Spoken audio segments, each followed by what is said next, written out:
How did you hear about the war? The first time you heard about it, what were you doing and what was your reaction?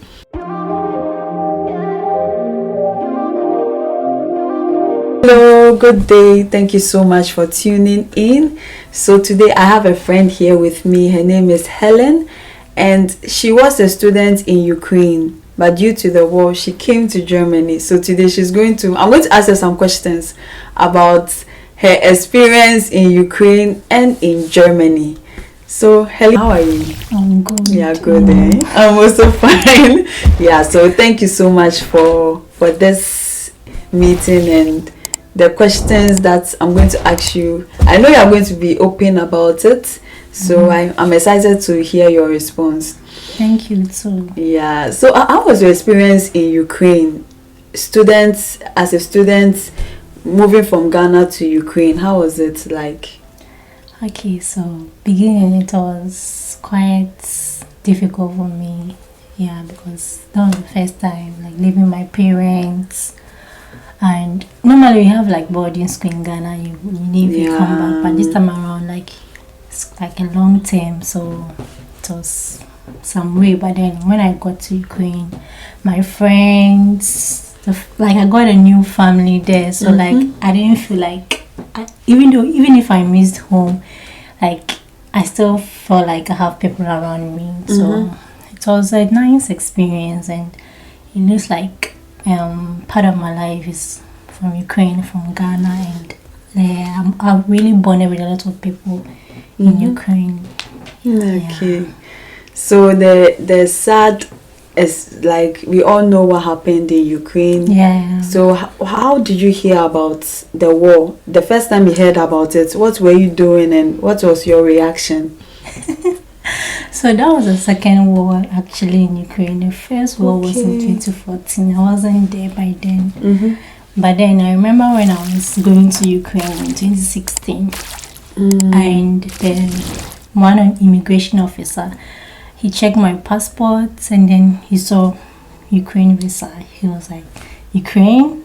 Like, why are you going there? Ukraine? Like, he discouraged me. Wow. And I met another, like, that was the final point before you bought the flight. And then he was like, upon all the places in Ukraine you want to go, why your parents don't they love you? So I was so scared. Yeah. And when I got to Ukraine, like it didn't feel like there was any war there. So I asked some of my colleagues there, like, what's going on? Like when I was coming, everybody was like, why are you going here? Why are you going? They were like, oh, the 2014 war wasn't anything serious. It was like kind of two cities, Crimea, all this kind of war. Okay. So when this whole war thing started, people were like, those who have been in Ukraine for like 10 years, they were like, oh, it's almost the same thing, don't be scared, you know. So we were actually calm, even the Ukrainians were calm, right from November, December, when we were talking about it, January, until beginning of February, when we heard that UK was telling all their people to leave, US to told their people to leave. Okay. And India too started telling their people to leave. To come back to their country. Yeah, exactly. Okay. So now we're like, wow. So most people were leaving. People were buying their flight ticket. They were leaving the country. Like it was becoming scary. So on the 24th of February around 3 a.m. we heard like this chaos then in the hostel. Like everybody was like, war, you know, that thing. And people started leaving Ukraine to the border, either the Poland border or the Hungary border or Slovakia. Any of the borders that was closed, everybody was just running. But some of us were calm. We wanted to find out how things were going, but some of my friends took the lead to Romania border. Okay. And they gave us the hint that like it's not easy there. Like, you have to walk for 10 hours. Wow. So those who left on the 24th, as at 28th, 26, 28, some of them were still at the border. Like they really crossed. Wow. They've not even crossed, like, on Snapchat, you see that somebody is like around the border. People were there for days in the cold. People left their luggage, their laptop and stuff. So it's made all of us scared. So we wanted to take our time. Yes. So someone introduced the Hungary border, like, okay, there is Hungary border, which is quite easier. So we asked people, and they were like, oh, you wouldn't have to walk for that long. When you get there, you can take taxi, or the train will take you straight to the city, like straight to Hungary. Just that the immigration officers will come inside to check and all that. So I think it was good that we stayed behind to check how things were going. Like, but even that one that we used, the Hungary border, it wasn't easy. Wow. Yeah. Right there at the border, they took us to a place. The place was, a whole lot. Yes, like we were just eating biscuits, all those kind of sweets. Because there's no food like can buy. Oh, okay. So at a point, like, I started feeling stomach pain. Yeah, and we got to one place. They actually told us that we have to do COVID tests, and for every single person, and they had to wait for the results. Wow. I had to wait for them to see whether you're positive or negative before. Wow. Every single person in the bus. And it didn't even finish, because the last train that would leave to the city, which was to Budapest, was at 6 p.m. So around 5, they said they are done. And then we went and we took the train to Budapest. And when we got to the Budapest Central Station, we saw people were helping us. The Hungarians, with clothes, with that's nice. like a lot of things. It was really overwhelming. Like these people are really, really nice. Yeah. So we're in Budapest for some time. Some too, immediately they had family members in Europe, so they left. So we had people, those NGO people that came to help us with food, lots of things. So when I even went to my uncle's place, I was having 2 bags. Okay, I left Ukraine with a school bag because initially they told us that the war is not anything serious. That's what we all thought. Most of us. Yeah. So when I went, I just took some few jeans, few top. I even left my laptop. So I thought you are going to hide, like, maybe somewhere and then come back after 2 weeks. That was the plan. Even those that went to Africa, they thought, like, oh, it's fine. Wow, they won't come back. Yeah. It's been a year, like, it's more than a year, and the whole thing is still going on. So, like, I had a school bag with 2 big bags like this. All of them, like, I got them when I left Ukraine. Wow. All the things that I gathered from all this NGO. And they were like, wow, what is this? And I still have some of them. So, now it's in the year. I see some of, like, tissues, all those hand sanitizers and stuff. Yeah. That was it. So emotionally, have you kind of recovered from maybe the shock and the I think by God's grace, let's say I've recovered like 80%. Wow.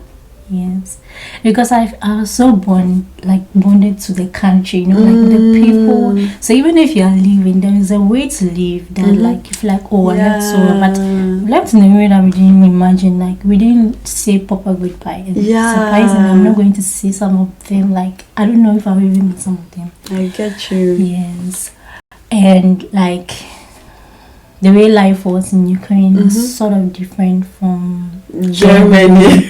So I think that's why it's even more shocking. Wow. Okay, so what examples, like, what are the differences that you noticed? Okay, so I was in one of the smaller cities in Ukraine, and that was Ternopil, and Ternopil is full of students. Like, it's like a student city.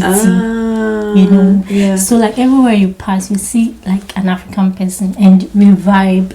Like, the bond was there. So we got to, it's like you're from a small city somewhere to a big city like Berlin. So I was like, what's going on? And when you meet the blacks here, like the Africans here, it's a different vibe, different energies. Like, At least once black people, because the people I'm seeing in Germany. And when I first got here, I was always converting the money to Ghana. Oh, okay. You even see this like their currency, and it was too expensive. Because even things were so like cheap, so cheap. Like even when you take taxi, when you convert to euros, it's like 2 euros. Wow. Yes. Like in apartments, you don't struggle to get apartments. Yeah. And most of the apartments are really nice, like all those kind of ultra-modern apartments. And it's like maybe the highest amount you spend on apartment for yourself alone is like $200. And it's not even shared. Wow. Yeah, like your own apartment. Then you are chilling, no? Okay, there it was also expensive for us. Okay, yes, because they weren't given the chance to work. Everything is from home. Yeah. Even if you make money, maybe you're some small business that you have. So it's also expensive for us. But when we go here, like we have expensive and we have expensive. So, but then like aside it, this place is so cool. Like the trains and everything. In Ukraine, the city that I was, the train, when you miss your train, that's it. What's the time intervals? Oh, like there's time and date on it. You see, like this place when you are traveling, even if you miss that particular train, so far as you have a ticket, you can. But then when you miss that particular time, the next one is not for you. So if you enter, they'll tell you to get down. Wow. Yes, that's how it was. So when I go here, they're like, no, it's not like that. Just when you have a ticket, you can just enter any train. Yeah. That's nice. That's so nice. I wanted to ask you questions about the accommodation and how you're even able to come here, but I think you've answered it. Like you knew someone here, but did you hear of anyone who didn't know anyone here and the person got accommodated or accommodation in Germany? Of course, Germany is so good to us. Yes. So when we go here, we didn't understand the whole system, like how things were, so we were kind of scared. So when we go to the bus station, those people that came, they told us that they can host us. So like if for me, I knew someone, so I didn't need that one. But then I knew people that didn't know anyone here, and they are still being hosted by people from here in Germany, and they've been so. Even me, I left my uncle's place to a place that like they hosted me. They are Italians, and they've been so nice to me, and like we still bond. It's as if we knew each other, but no, we came to meet here.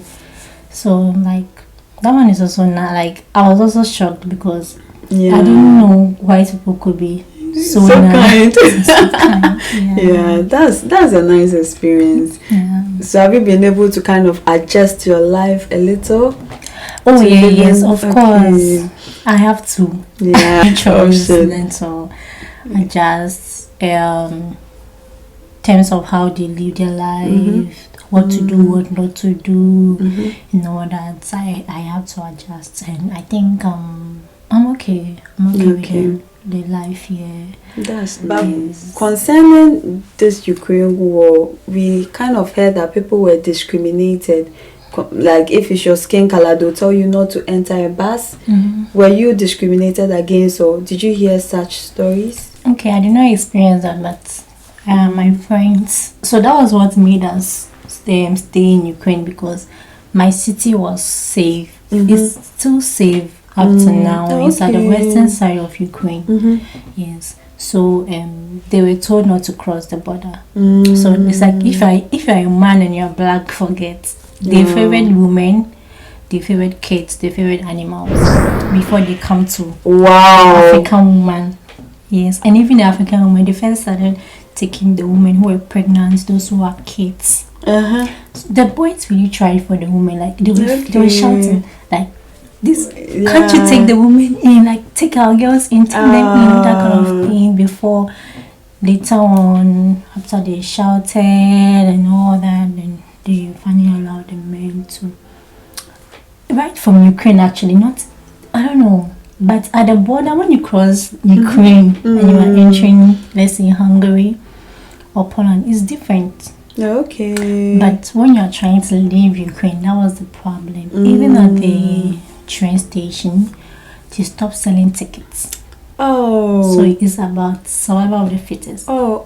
So when the train stops, you have to fight and enter. Yeah. That was how it was. So that was what even scared me. Like, I can't do this. Yeah. So, and you know how African men are strong, and so the police people stood just like they crossed them. They were holding the guns. Like, if you cross, we'll beat you and all that. So they were pulling the women inside the train, and they were pushing like our people, like, go back. Oh, yes, that was what they were doing. So I saw some of the clip. I didn't experience, but I saw the clip.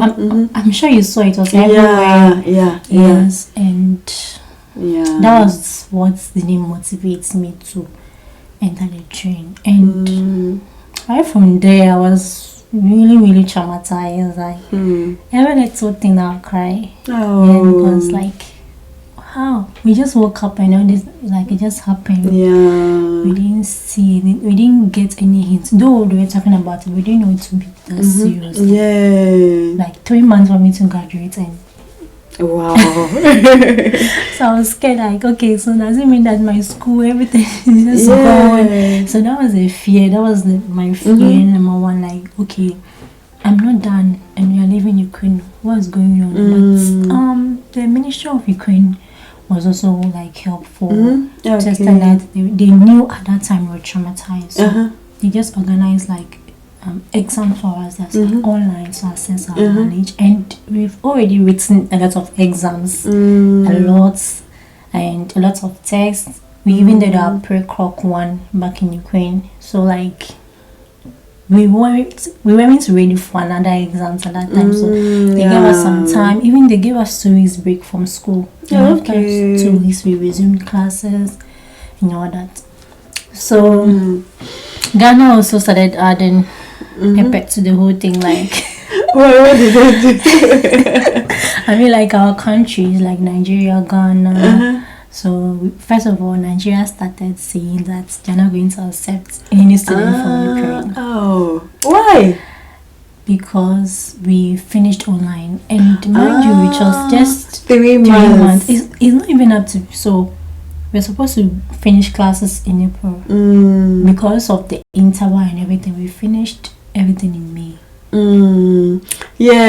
So like, they were like, we finished our classes online. They are not going to, but Ghana kind of allowed. They said they will allow us. Yeah, that was good. But then those that will finish after me, that's a problem. So Ghana also tried by admitting the students who were also in Ukraine into the Ghana system, but unfortunately they'll be paying fees as international students, not as citizens. That is also sad. Yeah. So some of them are in Ghana and they are paying school fees like equivalent to what we are paying in Ukraine, like $4,000, $5,000. Which is not fair to me. It's not fair. Yeah. So that was what made some people change their career path. Another thing, like, people stop pursuing medicine. So that's why in 2nd year, 3rd year, 1st year, had to switch to go and do computer science or something else. And trust me, everybody that is from Ukraine, we are still not like 100% okay. Like, though some people have moved on and all that, but when you look at even the people that are still continuing, things have changed. Some are being forced to switch their school from Ukraine to Nigeria. They had a reason why they left Nigeria. And I was like, you want them to stay there. Some too, like, they are in Germany, language. So I want to ask you, what are some of your struggles and challenges you've experienced in Germany? So those struggles of living in Germany is for the language, it's also like that in Ukraine. Ukraine, so you have to learn the language. But then for us, we started learning the language in first year. We had something called patfak. Patfak means you have to learn the language if maybe you come late before the beginning of the academic year. Let's say the academic year will begin in September, and let's say you come in April, you have to learn the language from that time to September. And after that, in school, it's compulsory to learn the language for 2 years. You write exams. If you don't pass the exams, you can't move on to the next level. So no matter what, you know the basics, you know something, because you go to the hospital, you speak to the patient, so you don't have any issue. But here in Germany, learning the language was quite difficult for us because we are not emotionally sound. And we are being forced to learn the language. We are being forced to do this. When you go to immigration, they'll tell you this, need to integrate, all these kind of things. So the challenge is the language. Everything is okay for me. If you tell me one thing you don't like about Germany, is the fact that they've made the language superior over everything. Even if you have the skills, they're not going to buy it. It's the language they want. The language they want. Being in the medical field, they need the language. And I understand because old women might not be able to speak English. But I feel like learning language is, you learn it faster when you are in an environment where people are speaking. They should at least give you the opportunity to work and also be learning as well. But they want you to, even if they say when you learn up to, let's say A2, you can start, you can do something. But they want you to learn that to the advanced level. It's true. And after learning to the advanced level, you now have to learn all the medical terminologies to the advanced level. 6 years of medical terminology to the advanced level. It's so easy. And they have like time frame for you. To them, they feel like within 1 year, 6 months, you should have C1 or B2. And then within 6 months, you should have your B2 or C1 in the medical language. So we are looking at 2 to 3 years here. And you can't tell me to learn advanced language. We need 3 years. It's not easy. Yes, even the Germans said they tell you that your language is hard. It's not easy. So that is it. I understand that they want us to learn the language because it's their country, but I also feel like they can also make it more easier for us. I learn language, or I can learn it faster when I'm with my colleagues. One thing that is also kind of is too much is their letters. Sometimes my host, those who hosted me, when they text me the Hellen, you have a letter, then my heart. I'm like, why do I have a letter? What do I do? So one time I complained to them, they were like, even them that they have been here for years, when they see that they post my, those yellow people. When they see them, then they said she's scared. So like, the letters is too much. Even if they have to give it to you, they don't tell you who send it to you. I know. They are not making use of email, text message. But Ukraine, one thing to know about Ukraine that I really love is bank. Their banking system is perfect. Perfect. You don't need any appointment to enter the bank. When you enter the bank, you just go there. Please, I want to create an account. You have your residence permit, you have your passport. You get all your bank details. You get your card there. If you want euro card, dollar card, whatever card you want, they'll give it to you there. They will not post it to you. They would and everything is Visa card. So you don't have to, and it's for free. You don't have to pay for anything. But I got here and I entered the bank and they said they need appointments. I need appointments. And the appointment was the next 2 weeks, and I needed a bank detail for something. So after getting the appointment, I was able to create a bank account and everything. They now said they will send documents to me. And I got it after 1 week. After 1 week, they sent some plenty documents. My bank alone, the papers are like this. Wow. First document for verification, second document for deposit, second document before they sent the card.